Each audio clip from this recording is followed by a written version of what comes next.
Thank you, Deborah. Thank you, Ronnie. Thank you, Russell. And welcome, welcome, welcome. Boy, I do not want to be up on the roof. Do you ever feel like you're in the middle of a storm, that there's chaos swarming all around you? No? Good. Okay. Good truth students in here. Well, this last week, obviously, this last week was quite an adventure in chaos, especially on Monday, when all the wind was coming in, those incredible winds. I was here at the center, and when I went home for lunch, I was driving just around the block and down a side street. The car in front of me started to slow, had their turn indicator on, and then stopped and pulled over. And what's going on? I look over, there's an entire tree. I mean, this tree was probably this big around that snapped at the base and was covering the entire street. And it's like, wow. And then a little bit later, I got home and discovered my entire back fence had turned into a bridge into my neighbor's yard. That was kind of fun and exciting. And then later on that evening, another tree had snapped in the neighborhood and took out the power at our house. I know. What's interesting is when I was heading back from lunch, I passed that same place because I wanted to see it again, that big tree. And, you know, what I realized is, how grateful, it didn't hit anything other than the road. There were cars on either side of it. It fell right in the middle. And the workers were already there. Thank God for our city employees, or whoever takes down those trees. They're about halfway done cutting it up. And then by the end of the day, they had moved the big log off to the side. As big as this stage, and that tall off into the sidewalk, so they can take care of it later. Because they had the power to fix. Our fence is still a bridge.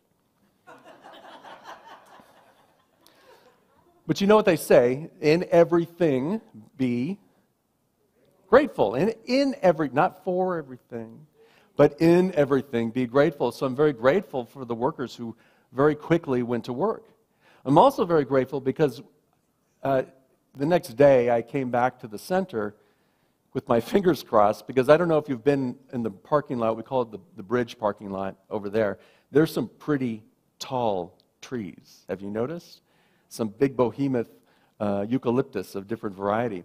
Well, along that far fence that borders our neighbor, there were 2 eucalyptus trees that every year we had a long, a 15, 20-foot branch fall off. And in January, when we had that first storm, a big branch fell off, and it broke the fence, it broke a chair, it broke a lamppost of our neighbors. So we had been working with the city for many years, not many years, but for a few months, to get the trees taken down, because every year this happened, and we're doing our due diligence, right? We have our arborists out to take care of the rest of the trees, and the rest of the trees were in perfect condition. So those 2 trees in January, when that limb fell down, the neighbor texted me, "John, I fear loss of life." And if you recall the news then, that was a reality in some other part in the world, in our state, when trees were falling over. So I picked up the phone and called the city, and that day I had the permit.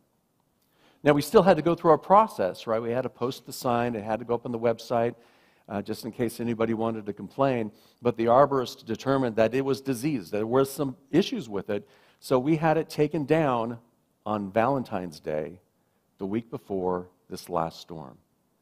I can't imagine what would have happened had we not done that work. And if you look at the trees that are out there standing, and how not one of them had any loss of limb, including that giant behemoth that's in the corner of our parking lot. And I thought to myself as I was looking, now we still had clutter to clean up. There was still a lot of debris, smaller branches and leaves and things, all in the parking lot, in the courtyard there. And again, grateful for our landscape maintenance crew who came in and cleaned it all up. But what I thought about was just how perfect a metaphor this is for my clicker. It was working perfectly yesterday. this is a perfect metaphor for Lent. Now, anybody grow up with a Lent experience? Yeah, so we have some sort of Lent experience. And was it something like you had to give up something that you really liked? What did you have to give? What did you give up? Chocolate. That's the number one answer, I think. And you're not eating chocolate anymore, right? Oh, you're eating more. Okay. Yeah. Oh, that's right. I'm just supposed to give up chocolate for 40 days. I don't. Okay, Joe.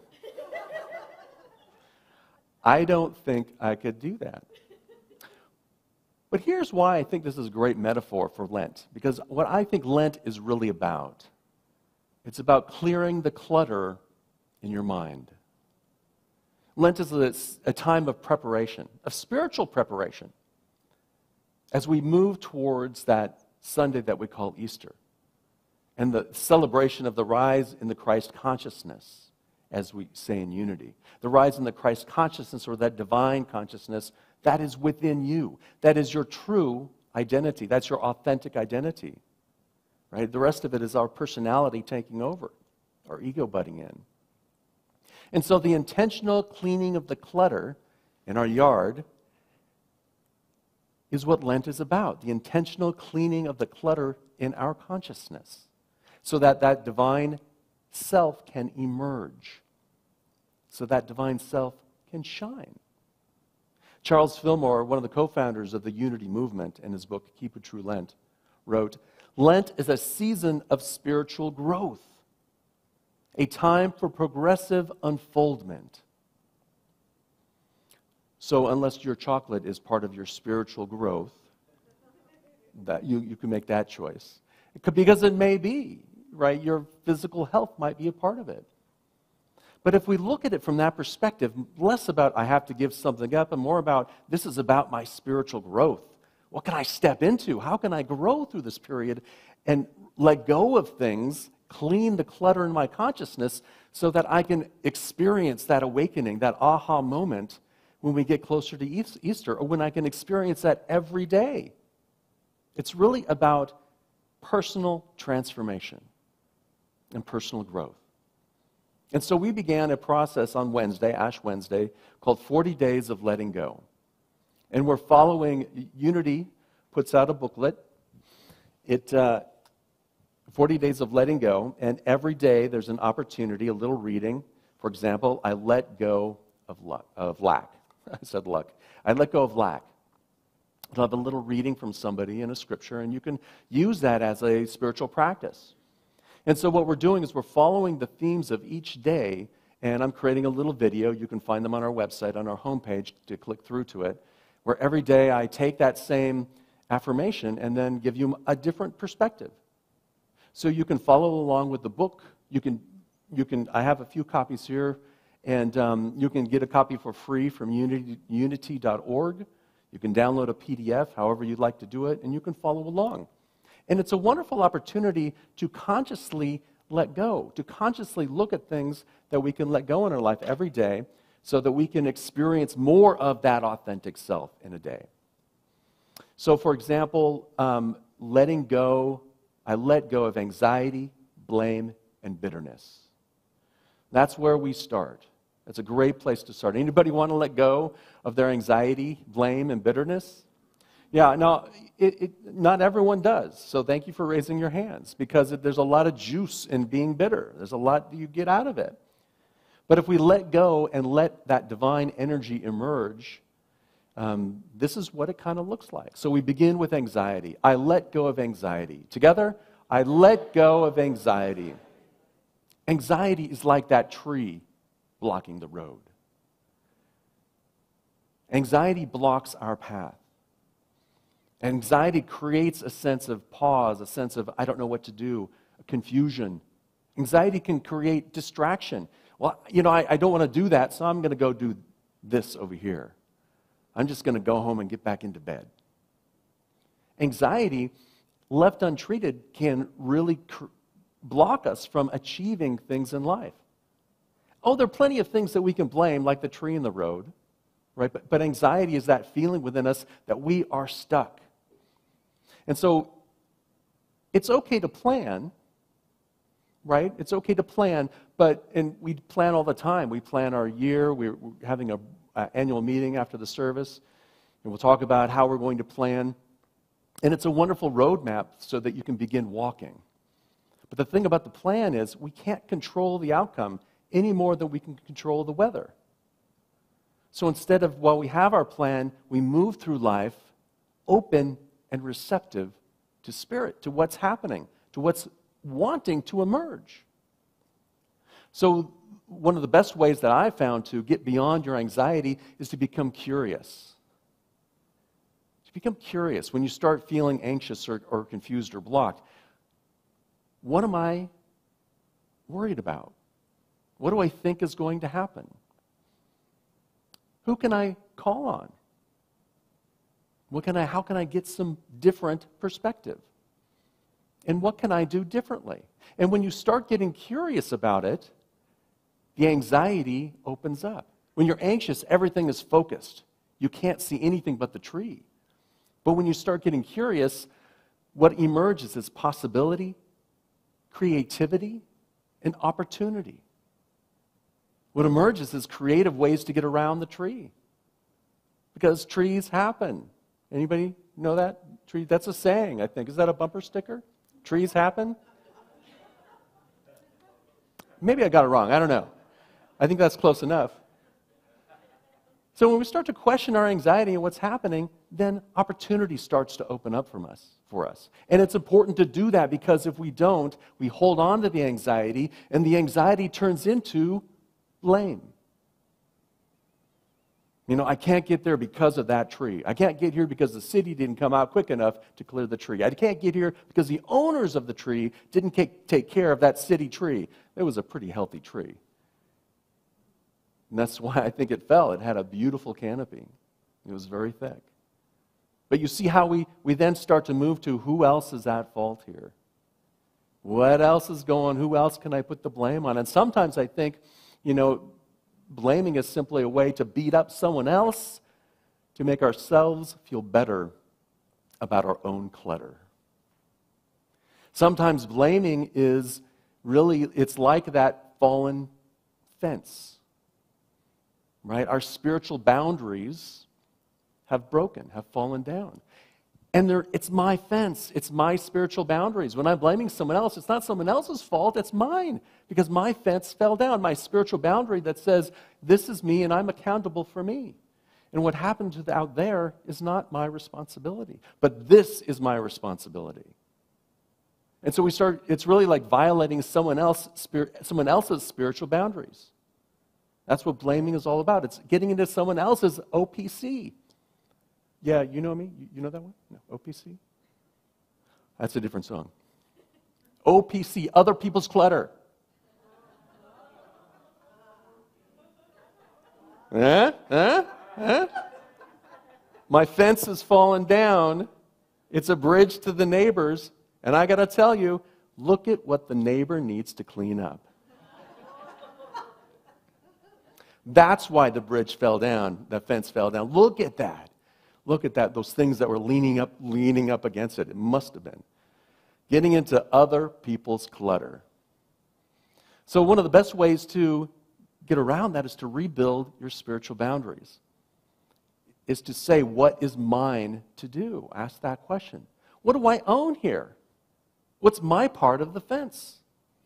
Where did I let myself fall down? Where am I getting into other people's clutter? And when we start to do that, when we start to let go of blame, accountability emerges. I'm now owning my own stuff. Fences fall. What was the term? Trees happen. I start to become more reliable. My own sense of reliability. I can rely on myself. I feel grounded starts to emerge. And my own sense of authenticity begins to emerge.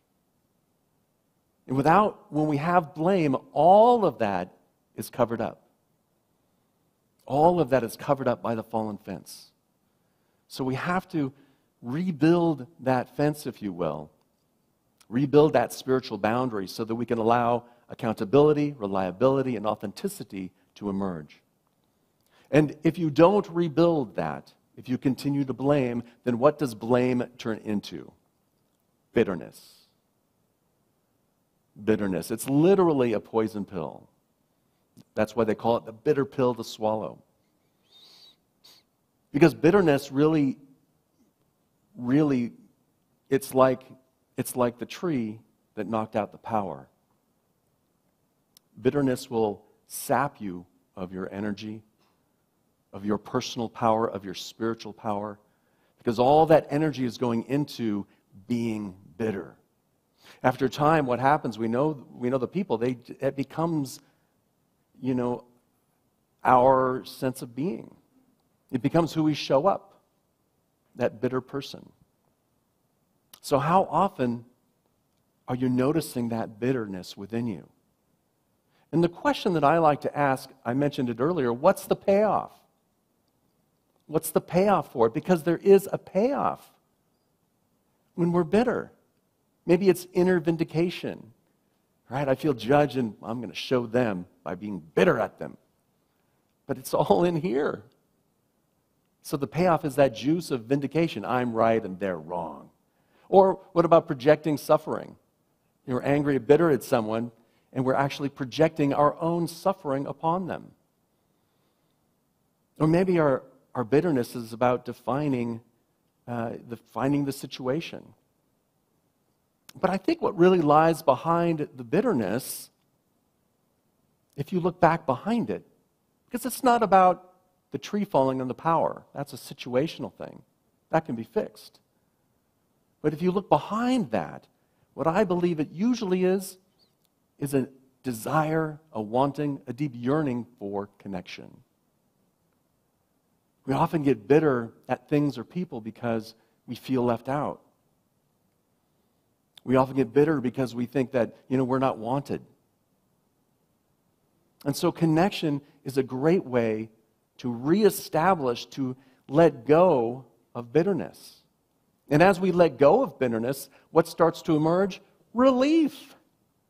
Have you ever let go of something and just said, I feel so much better now. I actually let it go. It may have taken some processing, it may have taken some therapy or awareness or some spiritual practice, but I got to the point where I've released it. That's what forgiveness is. Right? It's rebuilding that spiritual boundary, and it's reconnecting with Spirit. How about connecting with that allness of life, love, and wisdom? That's ever present within you. But the bitterness has turned it off within us. It's blocked it. So we can allow that experience to flow more freely. So what emerges is freedom.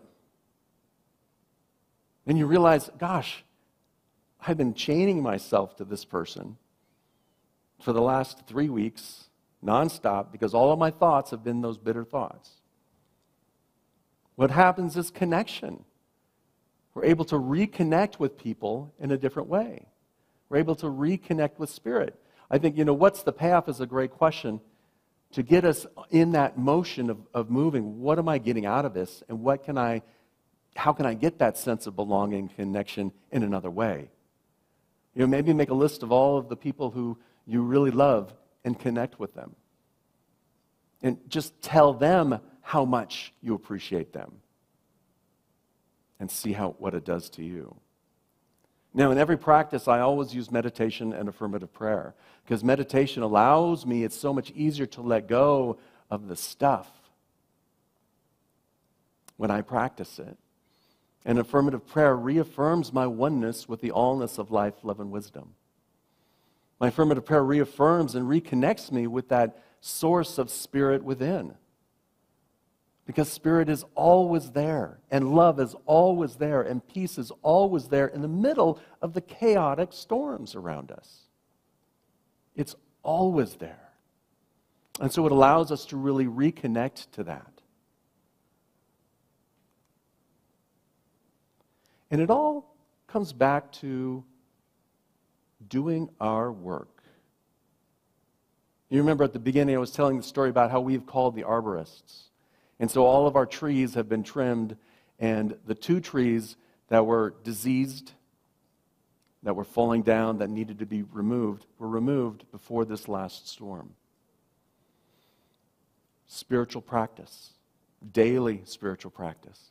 Sometimes it takes effort, right? Had we not taken care of that tree, if we don't take care of those diseased thoughts in our consciousness, when the storm comes, it's going to blow us down. So we do our daily practice so that we can do the work that needs to be done. It's not always fun. Yes, it's effort. There's a cost. There's a cost to cleaning things up. There's some effort to cleaning things up. There's an effort to cleaning up our consciousness. It's more effort sometimes to let go of anxiety and blame and bitterness. But the results at the other end are magnificent. Are you being open and more receptive? Because the storms are going to happen again.